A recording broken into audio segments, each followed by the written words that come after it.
Subscribe करें हमारा channel spiritual for ज्ञान को और पाएं वीडियो सबसे पहले। बेल आइकॉन दबाना ना भूलें। शादी विवाह समय पर कर देने से बहुत ही फायदे हैं। शादी विवाह आप अपने बच्चों के उम्र के हिसाब से कर दिया कीजिए। मतलब 22-23 साल की उम्र में अधिक से अधिक 25। यदि आप 22-23 साल में अपने बच्चों की शादी कर देंगे तो इसके बहुत सारे फायदे हैं। क्या फायदे हैं इसके और नुकसान क्या है? अब आप कहेंगे कि जल्दी शादी कर देंगे तो पढ़ाई का क्या होगा? अरे भाई, पढ़ाई तो ससुराल में भी यदि लड़का लड़की चाहे और ससुराल वाले समझदार हैं तो पढ़ाई तो ससुराल में भी हो सकती है, कोई रुकती थोड़ी ही है। बहुत लड़कियां ससुराल में पढ़ रही हैं। और जल्दी शादी करने के फायदे क्या हैं वो मैं आपको बतला रहा हूं। बात अच्छी लगे तो समझ लीजिएगा। बच्चों का शादी जल्दी करने से ये होगा कि बच्चे लड़का लड़की किस उम्र में भटकते हैं ये बताइए। लड़के लड़कियों की भटकने की उम्र यही तो है, 20 से 25 साल या 19 से 25 साल। 19 से 25 साल की अवधि, ये जो दूरी है, इसमें लड़का लड़की भटकते ज्यादा हैं। यदि सही वक्त पर शादी कर देंगे तो भटकने की सारी संभावनाएं खत्म हो जाएंगी। यहां वहां जो ताका झांकी चल रही है सब खत्म हो जाएगी। सही समय पर सही निर्णय बहुत ही अच्छी होती है। सही समय पर एक सही उम्र पर विवाह करना जरूरी होता है।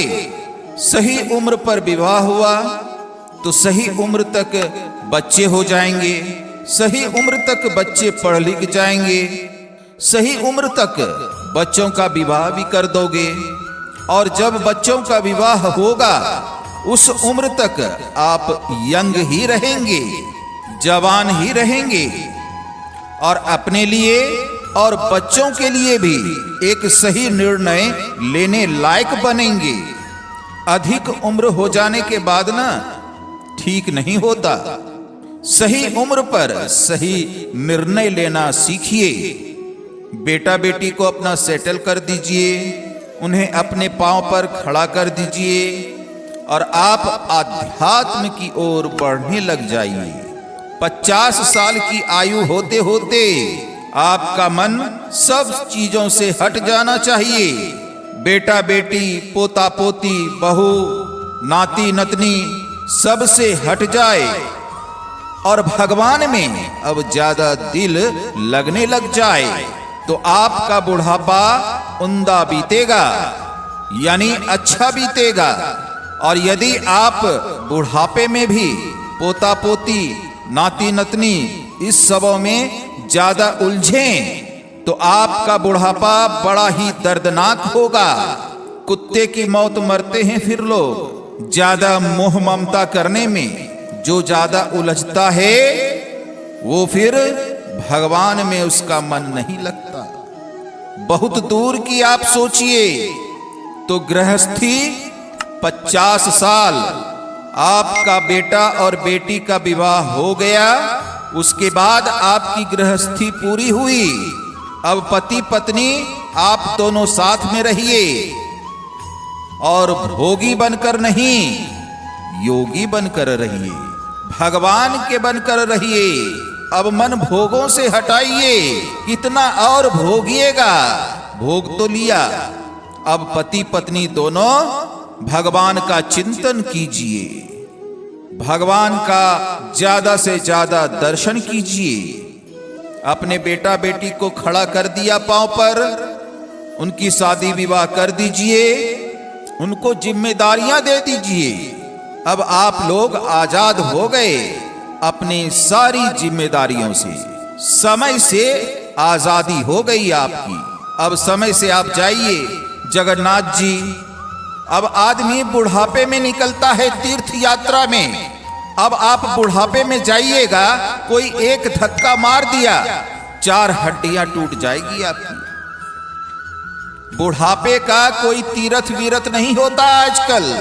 आजकल तो सब जवानी में कर लो, भजन कीर्तन करो मस्त जवानी में। बुढ़ापा किसने देखा है? अब बुढ़ापे का तीरथ नहीं है। बिहारी जी के मंदिर में जाइएगा, बुढ़ापे में ज्यादा बूढ़े होकर ना जाइए, धस जाइएगा, नहीं तो भीड़ में फंस जाइएगा। अरे बुढ़ापे में आप बद्रीनाथ जाइएगा क्या? वहां आपको ऑक्सीजन ही नहीं मिलेगी, भागिएगा प्राण बचाते हुए।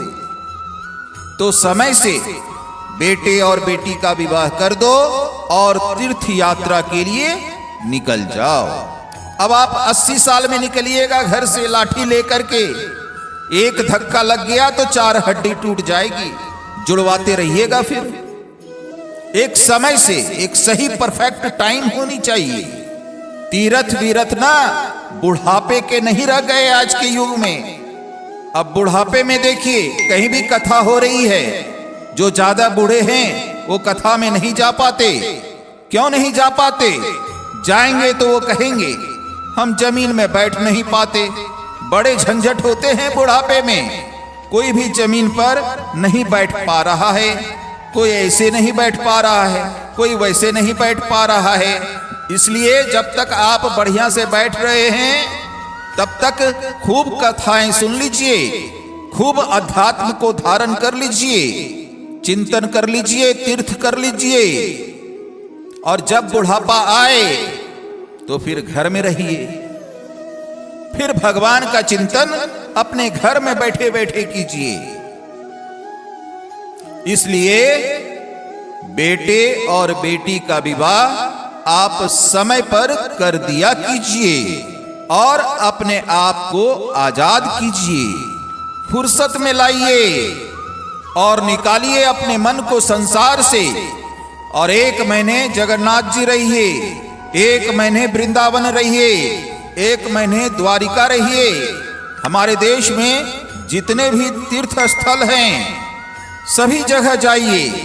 जो पैसे आपने इकट्ठा करके रखे हैं उस पैसे को लेकर जाइए और थोड़ा थोड़ा तीर्थों में जाकर भगवान का दर्शन कीजिए, रोज सत्संग कीजिए। सारी दौलत बच्चों को ना दे दीजिएगा, थोड़ा सा बचा लीजिएगा।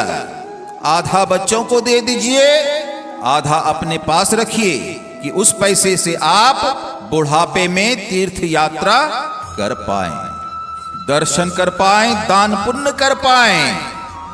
सारा ना दे दीजिएगा, सारा मिल जाएगा तो बेटा बहू बाहर निकाल देंगे, चल बाहर। इसलिए थोड़ा बचा के रखिएगा अपने पास और तीर्थ यात्रा कर लीजिए समय पर।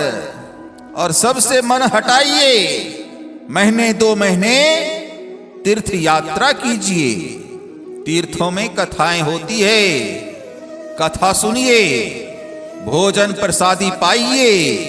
तो भैया उसके लिए जो जवानी में आप मेहनत किए हैं उस पैसे को थोड़ा सा बचाइए और तीर्थ यात्रा में जाकर भगवान का दर्शन कीजिए, दान पुण्य कीजिए और बेटा बेटी से, पोता पोती से धीरे धीरे मन को हटाइए। काम बेटा नहीं आएगा। अच्छा, आपका बेटा बहुत बढ़िया है, श्रवण कुमार है, तो क्या अच्छे बेटे में भी मन लगाना क्या सही है?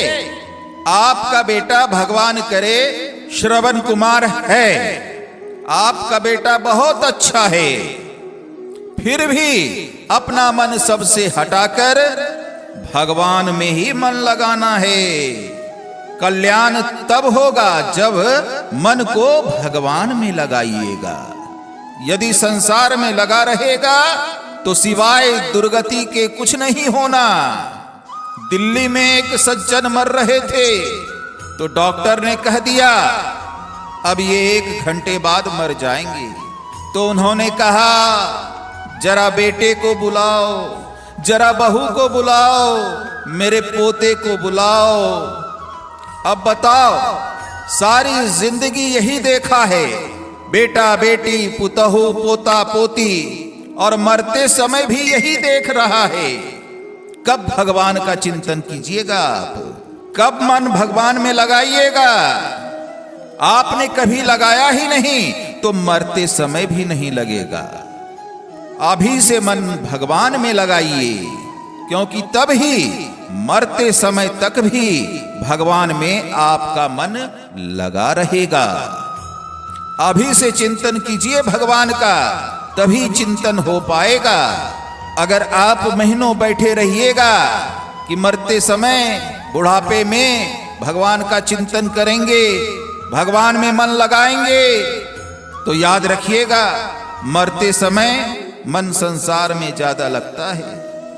इसलिए संसार से मुक्ति पाइए, अपने बेटे बेटी का सही समय पर शादी कीजिए और अपनी जिम्मेदारियों से छुटकारा पाइए। भगवान में अपना मन लगाइए। राधे राधे।